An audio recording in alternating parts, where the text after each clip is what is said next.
Hey guys, what's up? Welcome back. I am your girl Courtney and welcome to Courtney in First Class. If you are new here, thanks for stopping by. If you're not new here, hey girl, hey, welcome back. Y'all have no idea how excited I am to make this video because y'all, drum roll please, this video marks my 6-month anniversary and it officially means that your girl is off of probation. Hallelujah. Y'all, you have no idea. This has been the longest 6 months of my life, okay? Like the longest 6 months. I've had jobs before that have had 6-month probations, but it was something about this one, baby. I have never been more excited to enter probation in my entire life. So what does that mean for me? It means that I can finally breathe. It means your girl can call in sick. Not that I'm ever the type to call in sick anyway, but just the fact of knowing that I can makes me feel better.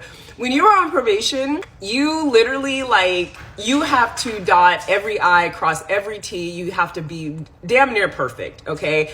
And it's exhausting because we're humans. We make mistakes, okay? And the stress level that you are on when you're on probation is like no other. Like, you can't get sick because, you only get like one or two, you get 2 occurrences. After that, you're gone, okay? So God forbid you get COVID, you get the flu, any type of like medical emergency or whatever, and all of that training that you went through, gone, because now you no longer have a job.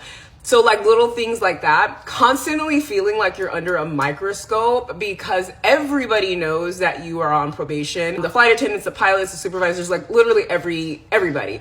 So while it's great that when you show up for a flight, you're a little bit more understanding because they already know that you're on probation, but it also puts you under a microscope because not everybody is nice, And so sometimes I feel like there's a lot of like power tripping going on where it's like, I know that you're on probation. I finally have a little bit of seniority or rank over you. So now I'm going to basically flex that. So that can be challenging as well. Always having to be in uniform compliance, which obviously you should be anyway, but I say all that to say that it's very stressful and your girl is happy to no longer have to deal with that anymore. I'm officially covered by the union, so that's great too. Obviously, I still need to, show up, do my job, all that other stuff, but it's just a breath of fresh air to officially make it off of probation and kind of finally feel like I have some type of job security, unless of course I fuck up. Like if you do that, that's on you. Other than that, your job is pretty safe.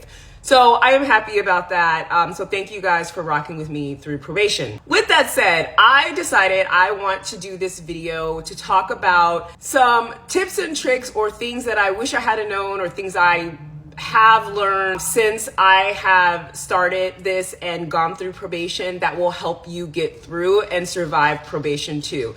So that's what this video is. I was gonna say it's a random 10 tips, but honestly, I don't even know if it's gonna be 10. We just gonna talk it out. So with that said, pull up a chair, grab some wine, and let's dive into some things that I have learned while I have been on probation as a Southwest flight attendant that I want to share with you to make your journey a little bit easier. So the very first tip that I want to share with you guys is one that I had to figure out the hard way. Luckily, I CYA at all costs. So when you are on an overnight, please do yourself a favor and either buy yourself one of those little alarm clocks that are either battery powered, preferably battery powered, okay? Not even plugs, because the last thing you want is for the hotel to lose power and your alarm does not go off. The reason you want to do that is because like I said, you can't be late. You can't oversleep. I learned this the hard way because I think it was like my 4th layover or my 4th overnight flying the line.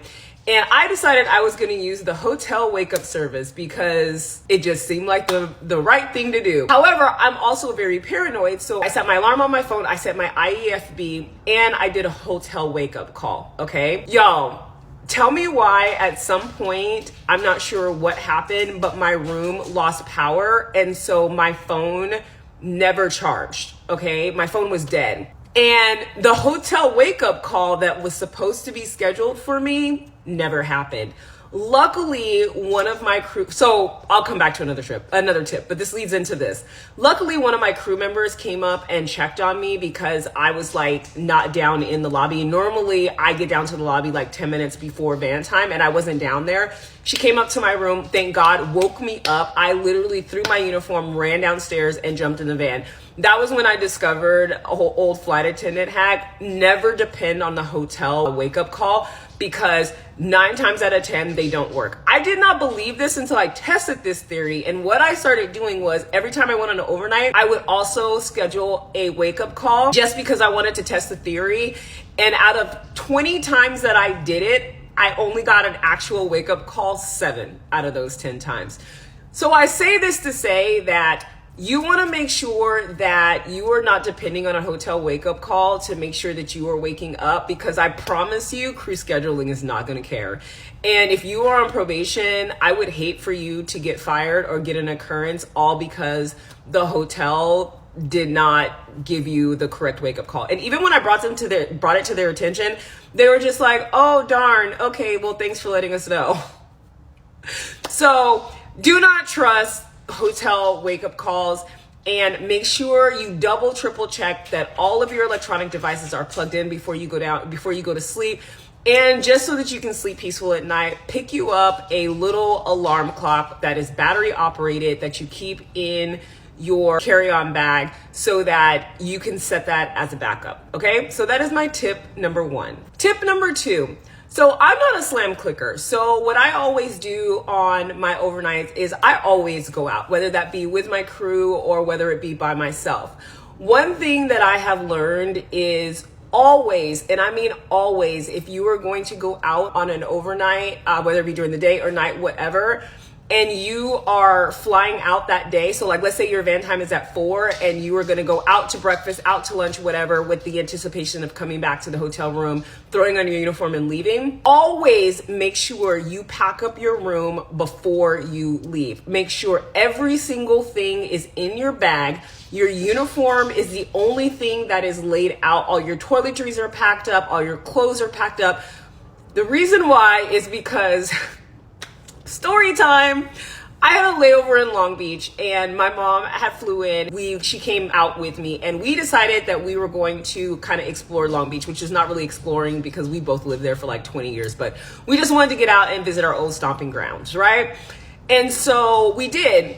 And I checked our van time and I thought, because this is why it's important to really get that military time down, I thought our van time was at 3 o'clock. Come to find out, I was wrong. And our van time was really at 12. So me and my mom were walking around downtown at the Pike, and I don't know why, I'm very intuitive. Something kept telling me, you know what, Courtney, you better log into Crew Hub one more time just to double check what time your report time is today. And so I did, and we're literally standing in downtown at the Pike, which is probably about a 15-minute walk, but like a 7-minute Uber ride from our hotel. And it is 11:20. My van time was at 12. Y'all, when I tell you I felt my soul leave my body, because that meant that I had less than 15 minutes to get from where I was in downtown Long Beach to my hotel, get dressed, pack up all my stuff, and make it down to the van. Luckily, I prepare for everything, and I have always made it a habit to make sure that my entire room is packed up, because y'all, the way I jumped on one of those little mobile scooters, because we didn't have time to call it Uber, because the Uber would have took too long to get there. They have those little scooters laying around. Y'all, me and my mom jumped on this scooter. My mom, keep in mind, my mom's like in her 60s, okay? We were jumping on this scooter, flying down Ocean Boulevard, trying to get back to the hotel. We get to the hotel. I get to the lobby. My entire crew is already downstairs dressed in uniform because the van is going to be there in like 4 minutes, okay? I run in and I'm like, give me 5 minutes. I'll be right back. And my whole crew is looking at me like, are you sure? I'm like, I promise I'll be right back. Y'all, I ran down that hallway, jumped in that elevator. I'm literally stripping in the elevator so that as soon as I walk in the room, I can throw on my clothes. I'm sure if they had a camera and there's footage, they was probably laughing their ass off at, like, what is this girl doing? I'm stripping, running down the hallway. I get in the room, throw like my clothes out, throw my uniform on, and I just told my mom, I'm gonna grab my bag. If I leave anything, like pack everything up and you just take the next flight. And I rolled out of that hotel room and I was downstairs with a minute to spare. When I came downstairs, the van was just pulling up.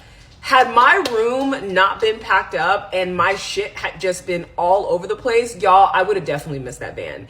And again, if you miss the van, it's a wrap. You're going home, okay? So my word of advice for you is, this is two parts. Number one, always double check your van time. What I always do, because I'm not gonna lie to you, I still struggle with military time. Like, I still struggle with it. So when we get our van time, we get our room key, and on our room key, they write the van time. Now the van time is written in military time. Okay. So if the van time is 3 o'clock, it's going to say 1500. Okay. So what I do when that A, whoever that A is, hands me the room key, I look at the van time and I say out loud, 1500, we're meeting it here at 3 o'clock, right?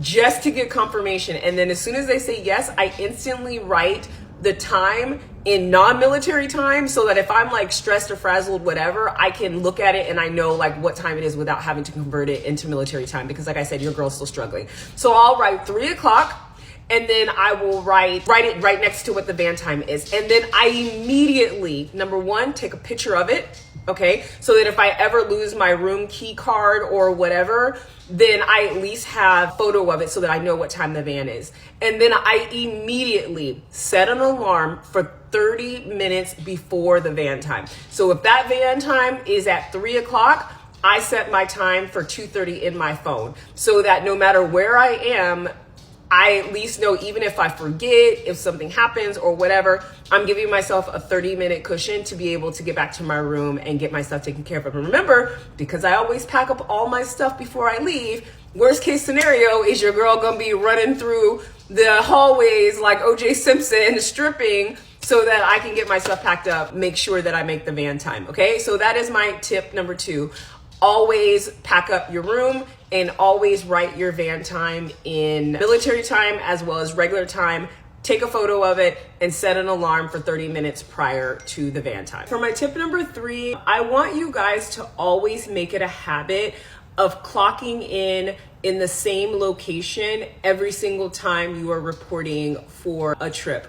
The reason why is because if you clock in late, regardless to if you're at the airport, they don't care. If you could be in the airport, on the plane, whatever, but if you have not clocked in, they're going to count it as you being a no-show, okay? Even if you still clock in and you make it on time for your report time, if you do not actually physically clock in, they're going to count it against you. And the reason I say that is because we have had a couple people receive occurrences, as well as one person get let go because they were on airport property, they were on the aircraft, but because they forgot to clock in, it counted as an absence or a no call, no show. Okay. So I know one of the questions that a lot of people ask is, the confusion was, where can you clock in? So you can clock in, and I call the union because I wanted to verify this.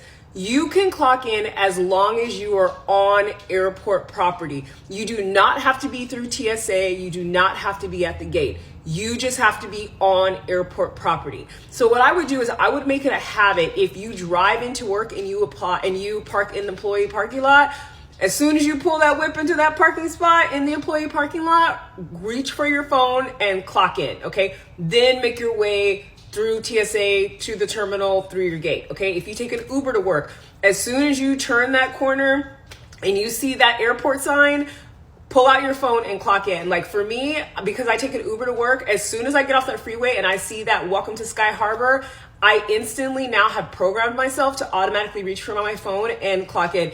It's so funny. I could be flying on a trip like for leisure, not for work. And I'm so programmed that as soon as I see that Sky Harbor sign, even if I'm not working, I'm like reaching for my phone to clock in. And then I'm like, girl, you're not even scheduled to work right now, okay? But you want to set up these habits so that you don't forget, because things happen. You can go through TSA, you get random, you get frazzled, and then you forgot to clock in.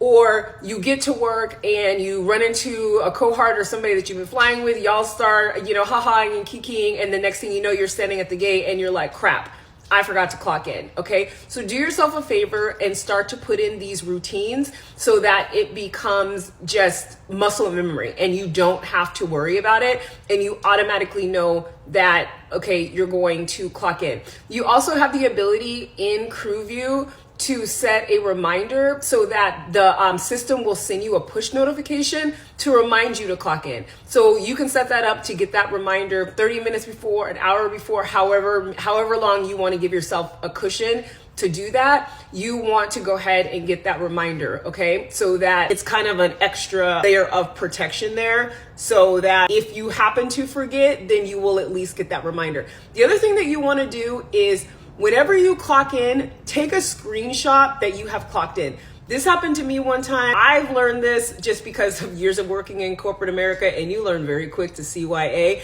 So nobody even told me this, but this is just something that I always did.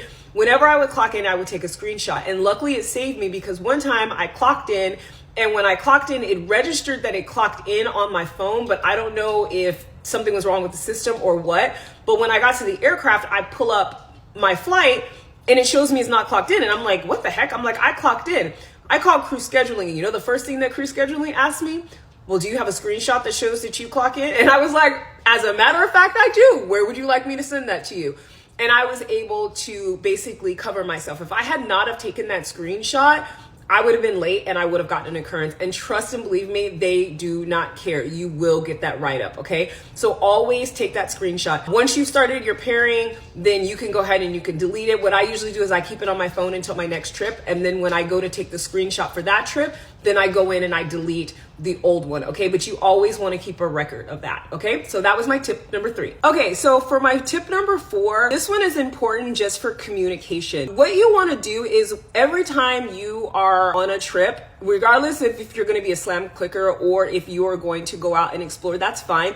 You want to exchange phone numbers with at least one person who is on your trip. I usually try to make it the A, because the A is going to be the person who's pretty much responsible for any communication that's going to go on if they need to get a hold of us or something. So I always make sure that I text the A and give her my phone number, him or her my phone number, and I get their phone number. The reason this is important is because if something happens and say crew scheduling can't get a hold of you, then at least there's somebody else from your crew who can communicate with you.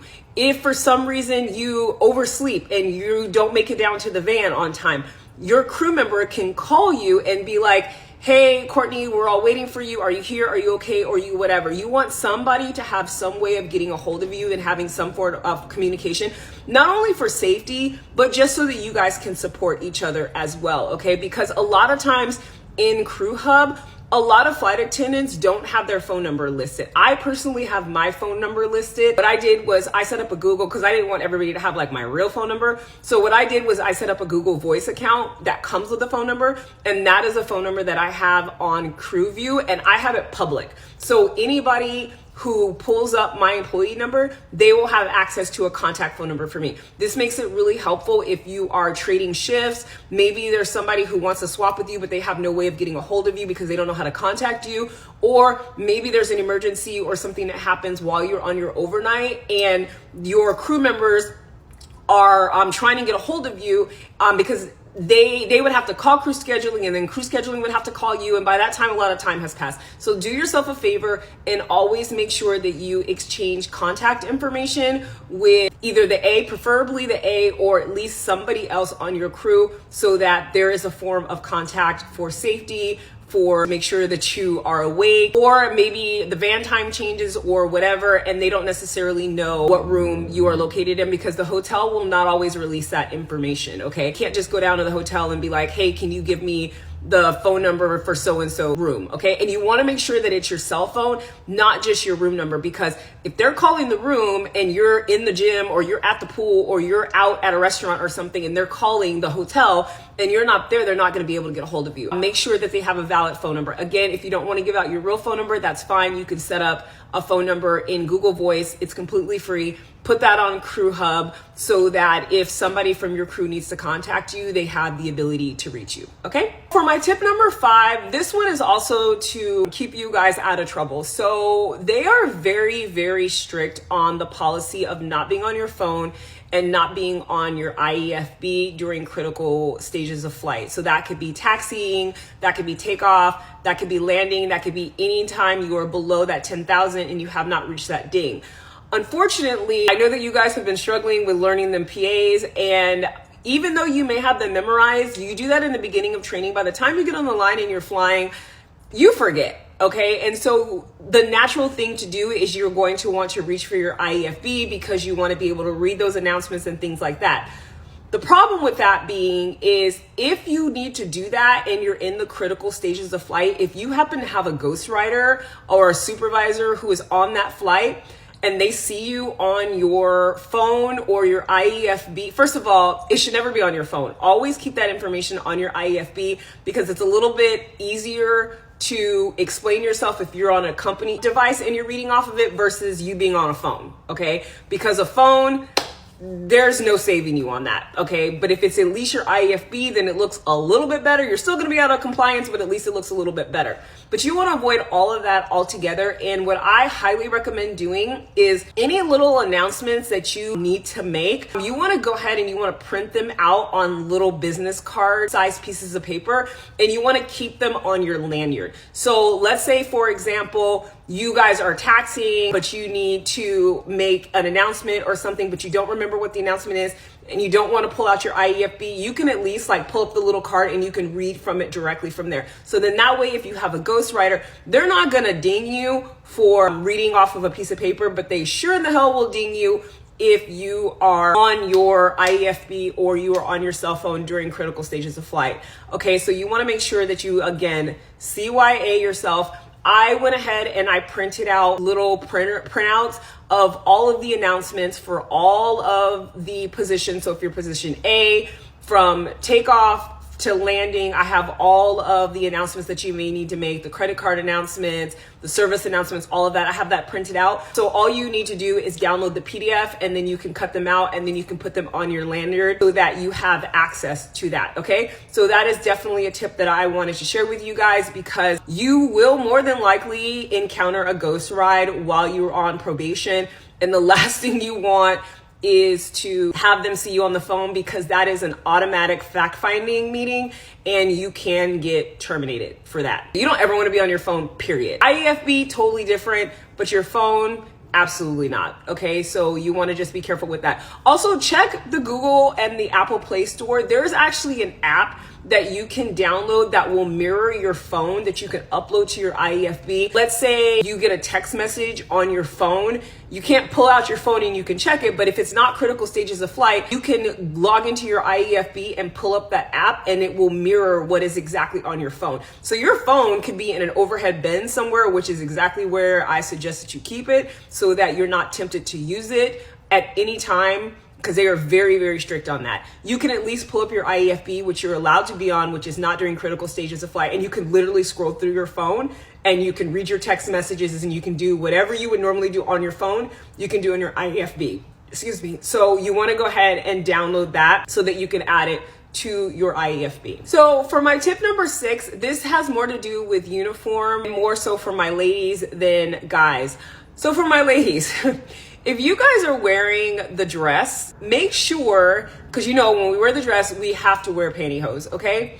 Make sure you always bring an extra pair of pantyhose because I cannot tell you the number of times where I have worn that dress and my pantyhose got snagged, I had a huge run, I had a tear or whatever, and you're on day 1, okay?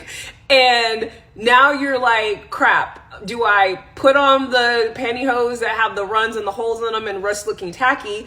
Or do I not wear them at all and risk a supervisor seeing me and being out of compliance They do not sell pantyhose in the airport. So your best bet is going to be to get some on your layover. And honestly, sometimes on these layovers, we could be in a place where we don't have access to a Savon's or a Walgreens or something where we can just pop in and get an extra pair of pantyhose. Okay, I've literally had to have pantyhose DoorDash to my hotel because I did not bring a backup pair, and I did not want to risk running into a supervisor and getting an occurrence because I'm out of compliance because my pantyhose are ripped. Okay, so save yourself the headache and just pack an extra pair. Okay, pack the pair that you're wearing and pack an extra pair of pantyhose. If you're not gonna bring an extra pair of pantyhose, wear the dress and then bring a pair of pants and a shirt so that if your pantyhose rip, then you don't have to worry about it. You at least have a pair of pants and a shirt that you can put on where you don't need to wear a pantyhose, so you have a backup, okay? Because you will be flying through bases, and when you're flying through a base, you have a more opportunity to run into a supervisor, and trust and believe, it's almost like it's tattooed across your forehead that you're on probation, and they are looking, okay? They are looking for every little thing. I have literally had supervisors where I've run into, and I'm a pretty happy-go-lucky person. I'll be like, hi, my name is Courtney. And I can literally see them looking me up and down from my feet all the way to the top of my head, making sure, are her shoes in compliance? Is she wearing pantyhose? Are her nails too long? Is her uniform the right size and she hasn't had it altered? Is her hair put up the way she's supposed to have it? Is she wearing too many earrings? They're literally scanning you, okay? And it could feel like they are being nitpicky. That's a whole nother topic for conversation. It could feel like they're being nitpicky, but I guess I also understand that this is their last kind of opportunity to make any corrective actions before you are off of probation, fully covered by the union and all that other stuff. So they want to make sure that they are calling you out on every little thing. I had a supervisor one time where my hair technically is out of compliance because it's supposed to be above your bra strap, okay? And when my hair is in the back, it comes probably about an inch below my bra strap, which technically means I'm out of uniform compliance. I literally had a supervisor one time, I'm sitting there and I'm talking to him, and he's like, do me a favor, stand right here, I'll be right back. And I'm like, oh, okay. And he comes back. Tell me why homie came back with a ruler, okay? He came back with a ruler and he measured my hair. And he was like, yeah, your hair's too long. You're an inch and a quarter out of uniform compliance. I'm not gonna write you up and I'm not gonna give you an occurrence because I don't wanna ruin your day. But if you have a hair clip, I'm gonna need you to put your hair up. Okay, mind you, there were other people who were on that flight whose hair was just as long as mine, whose hair was also down, but the difference is I'm on probation and they're not.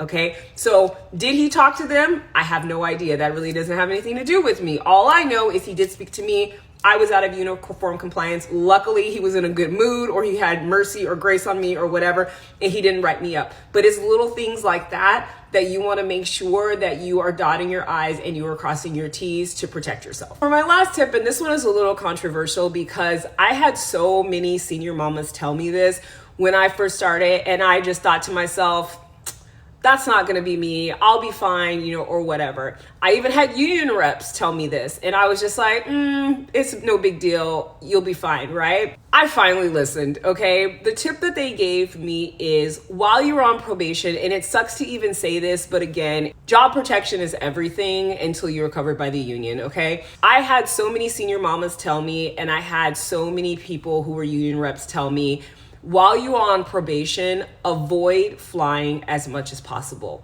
Now, I'm not saying you have to give away all of your blocks. I'm not saying you want to disappear until after probation is over. But what I will say is, if you feel like you cannot show up and give 110% while you are on probation, I would be there as little as possible, okay? Because again, like I said, you are under a microscope. Every single time you fly into a base where we have supervisors, you want to basically do everything perfect, okay? And that can be hard because number one, we're still learning. So we are going to make mistakes. Unfortunately, if you keep making mistakes, that could be your demise, and that could make you get fired.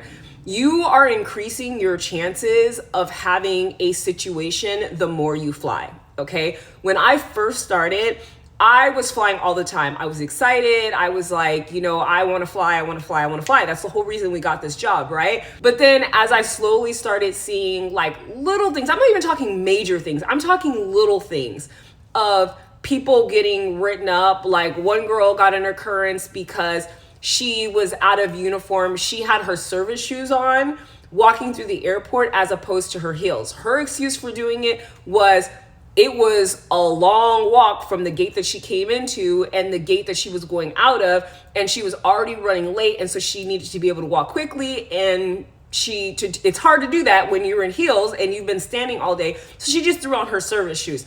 Unfortunately, she walked past the supervisor, saw her out of uniform compliance, and she got a write-up and she got an occurrence. Remember, 3 occurrences for anything. It doesn't always have to be for absence type stuff, taking times off or being late. It could literally be your hair being down when it's not, okay? It could literally be for forgetting to switch out your earrings and you're wearing large ones, okay? As opposed to the size that we're supposed to wear. It could be your nails being too long, okay?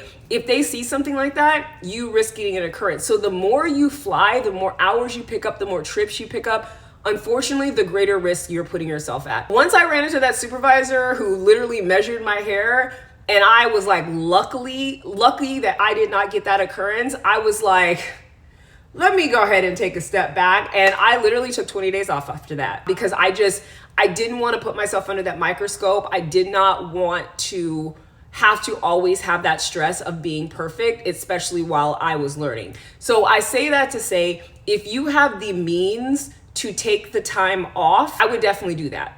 If you have the means to fly the minimum 76 hours or whatever you're required, your 3 reserve blocks, you know, every week for that month, then I would do that. Because the last thing you want to do is to go all the way through this and then end up losing your job over something that is, you know, that's petty, okay? Fly all those hours after the fact when you are off of probation and you have full union protection and things like that, okay? Because too much is on the line, too much is at stake for you to basically mess up, okay? So if you do not have to fly 160 hours, do yourself a favor and don't. I would even go so far as to pull up my video that I did where I talked about side hustles for flight attendants.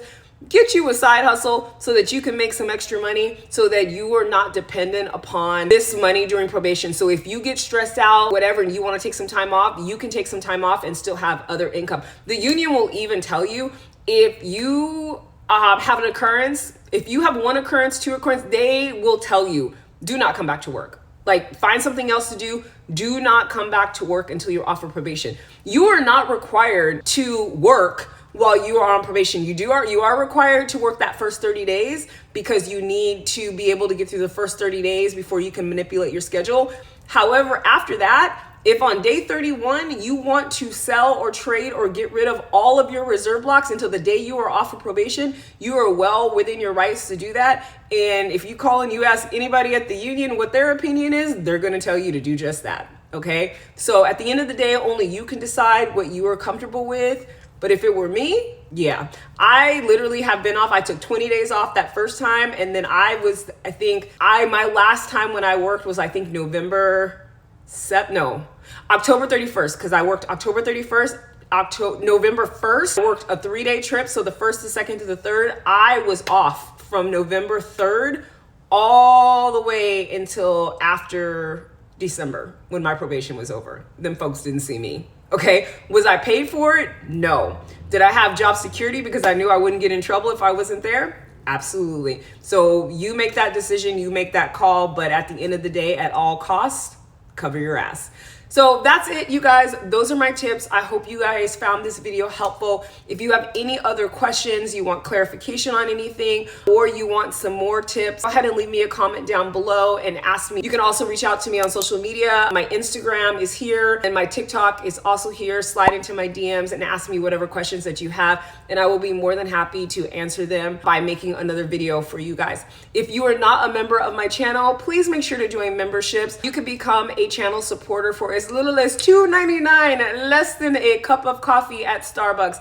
and that really helps me. Plus, you get access to being able to ask questions and me answer those as a priority before anybody else. So it's basically a direct way for me to create additional videos that are more specific towards you. Also, if you are watching this video, but you are not a flight attendant, but you are curious, girl, what is you doing? Go ahead and fill out that application.